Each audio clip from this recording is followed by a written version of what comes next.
says I'm live. So, started at 1:30, got done at 2, and G and I have just been talking for 2 hours about it. He took notes. We just thoroughly hashed it out. I'm not gonna go over it now, just letting everybody know my overall summary that's not too detailed.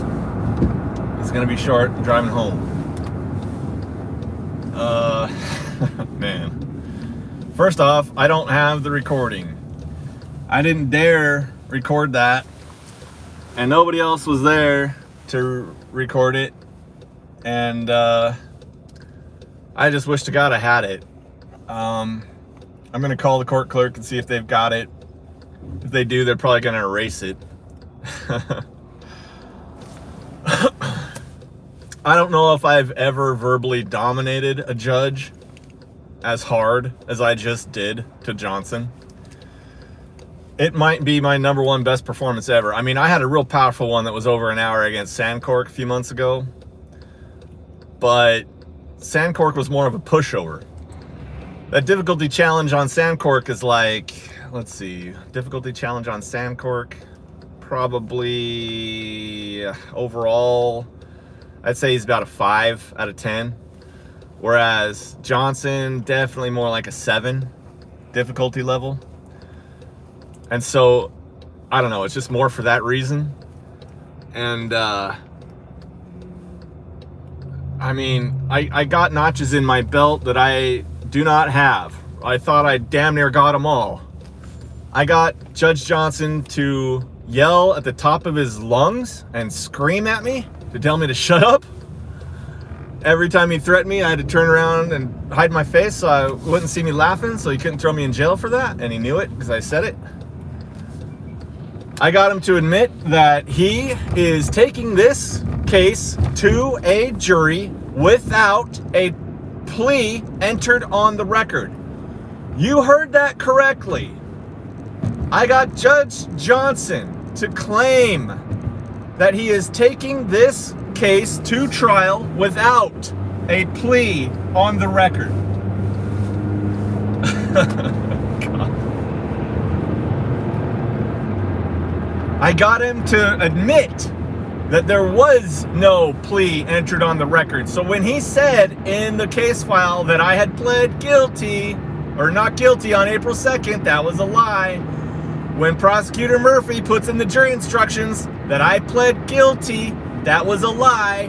Murphy has been to all of my hearings where Johnson hasn't.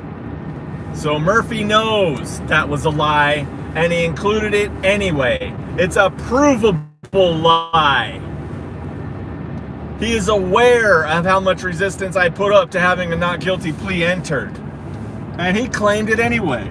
Because Murphy believes that the government power is, no matter what happens with this case, or no matter how corrupt this judge, or no matter whose attention gets on this, or no matter how much YouTube public pressure would get on it, if I ever get on a big channel, I wish I could. I wish I could, Murphy. Oh my God.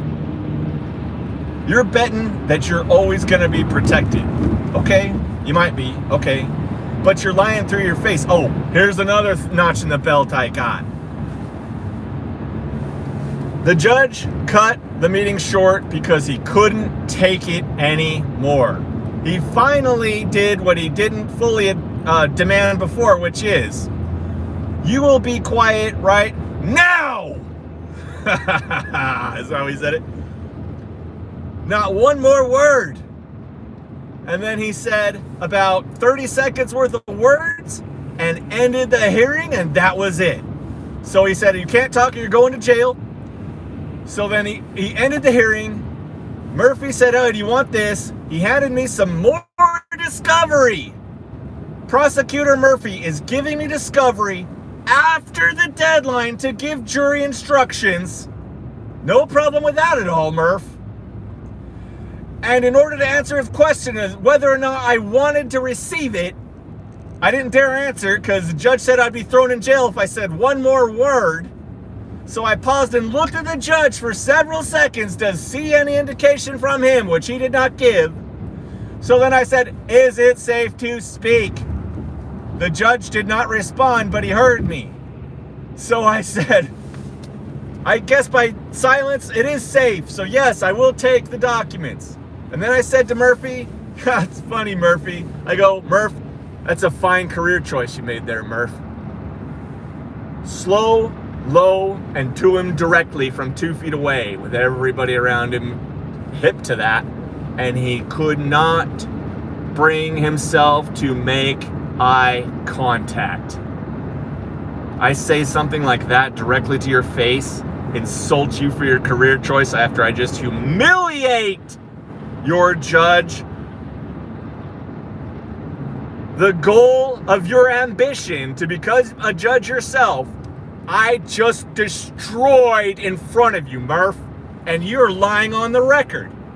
You see that none of the prosecutors in the Thornhill case over the time of 18 years got busted for not reporting his political maneuverings illegal. The baseball illegal, Elvis wrong. None of you got punished for that. So none of you believe you will ever be punished. Therefore, you don't have the traditional duties binding you as an officer of the court to report corruption, to report lies on the record. If you were to do that, you think it's the end of your career, and it just might be. At least the legal side on the prosecutorial field, they're like, fuck you, you try yourself in the private sector. Government doesn't want no more from you. We have no use from someone who will not obey orders. Put the government's agenda and optics first. So, got that one from Murph. I get to take this home, put it on Google Drive. Everybody gets to look at new discovery I got just today.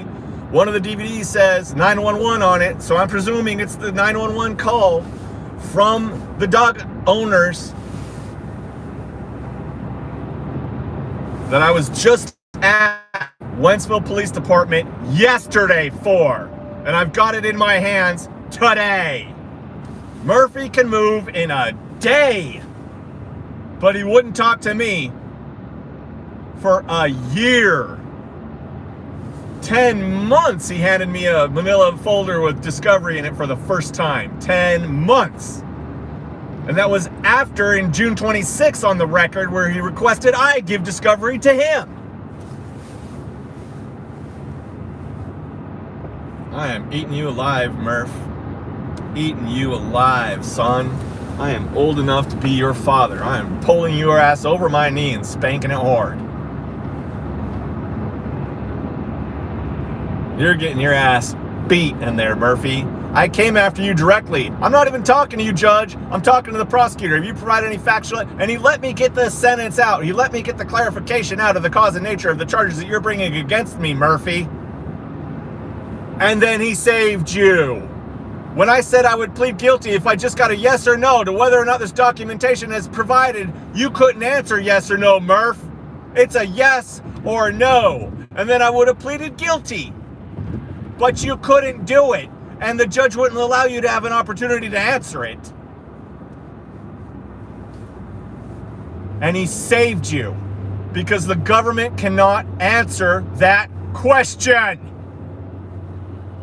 If they say no, he hasn't provided any factual evidence regarding the element of jurisdiction that we presume you innocent of, then all charges dismissed. You don't have it. And anyone out there who says, that's bullshit, Joe Pierce, you're dreaming, that's never gonna work.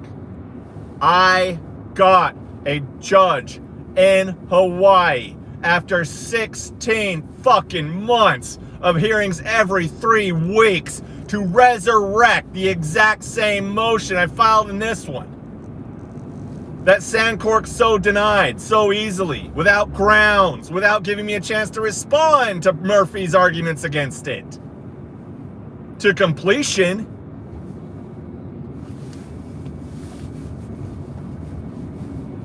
I'm in traffic.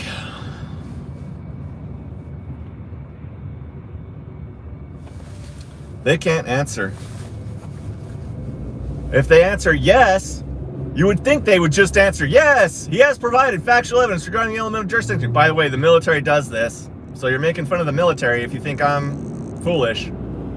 If he answers yes, then he has to win that. He has to convince the record. And he can't. The summons and ticket I never got.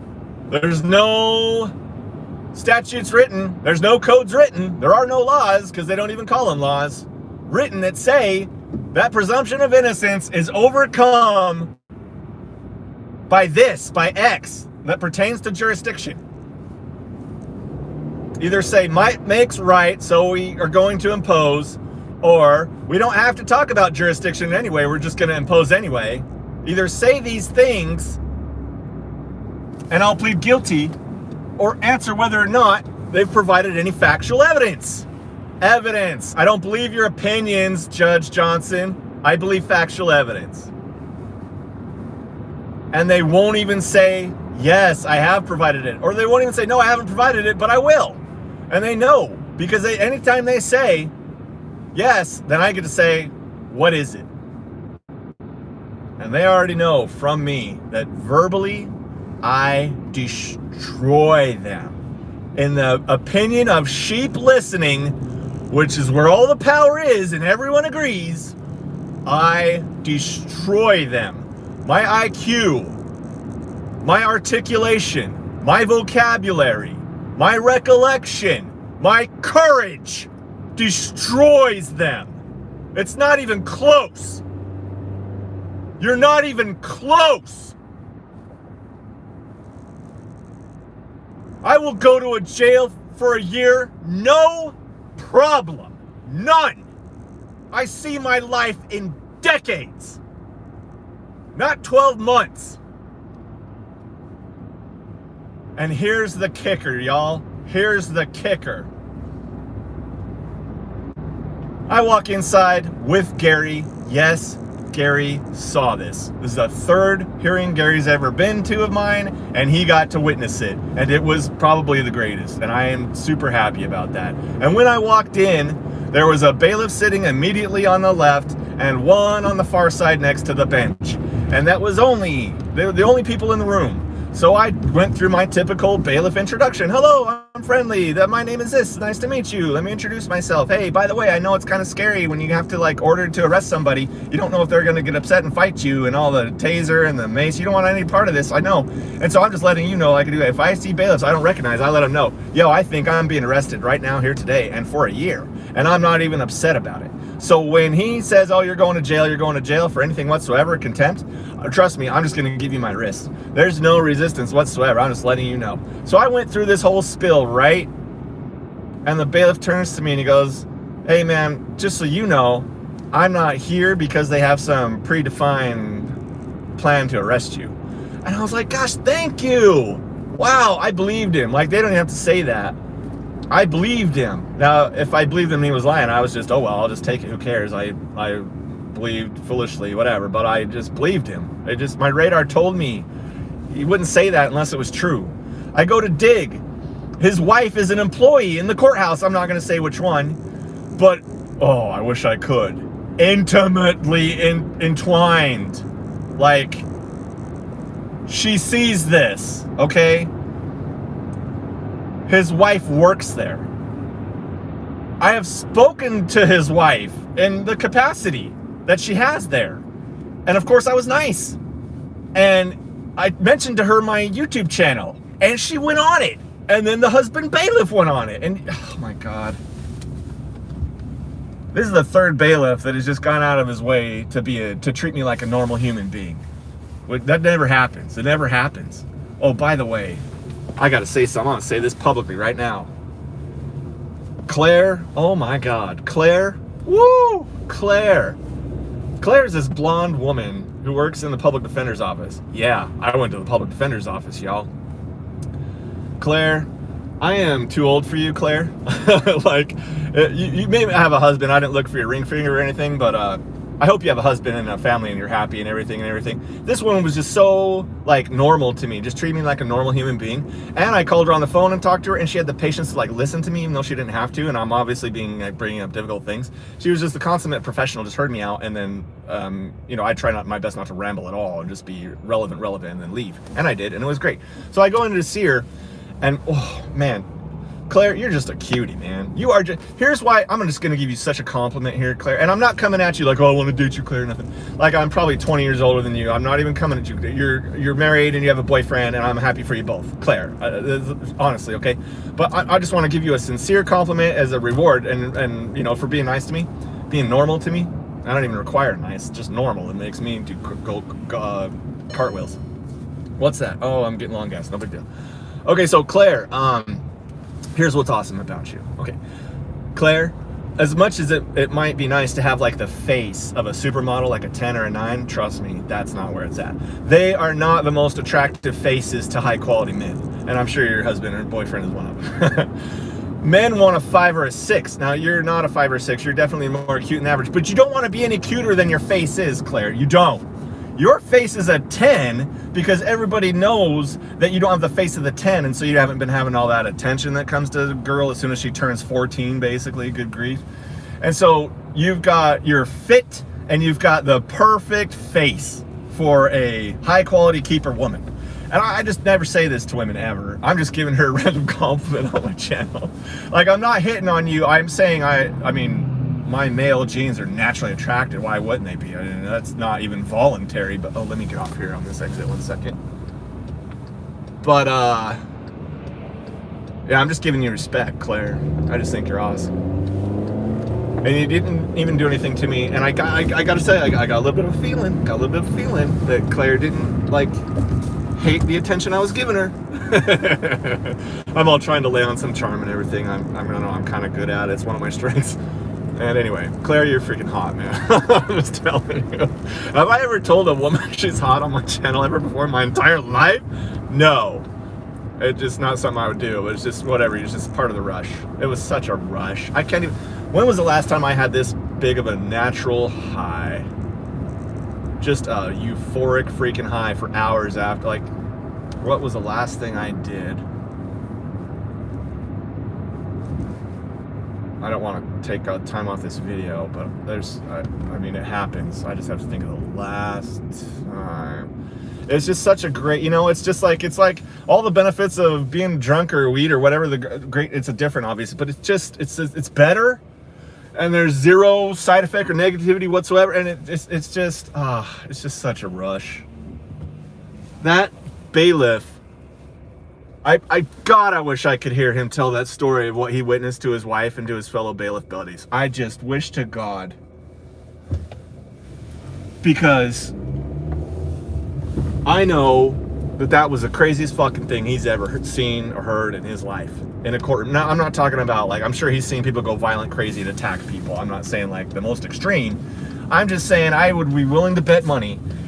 The whole $256 that I brought in my pocket thinking I was going to jail and needed some cash, I would bet all of that right now that bailiff, and I could be wrong, but I thinks that he's never seen anybody talk to a judge that way. Dude, you're running the red big time right now, bro. You ran that red hard. Come on. Even I am like, come on. Anyway, he ran that so hard. Anyway, yeah, I'd be willing to bet that he's like, I've never seen anything like that before. I've never seen somebody dominate, crush a judge before. Laugh at him. Laugh when he's being threatened with jail. Like, no stress whatsoever. Like, I've never heard anybody talk that fast before, that rate of speech, and yet not be stumbling and making perfect sense and just flying. Like, the guy talked at 100 miles an hour, and he didn't stutter. He's either got a really high IQ, which I don't, or he's got this stuff memorized because he's been doing it so long, which is the truth. I just wish I heard that conversation. And I know he's going to hear this. Like, he told me about the channel. He was there, and he didn't have to be. He was there by choice because he saw me on the calendar and wanted to hear what I was going to bring to the table. And nigga, you got it. Did you not? Did you not? I just called an old white guy nigga.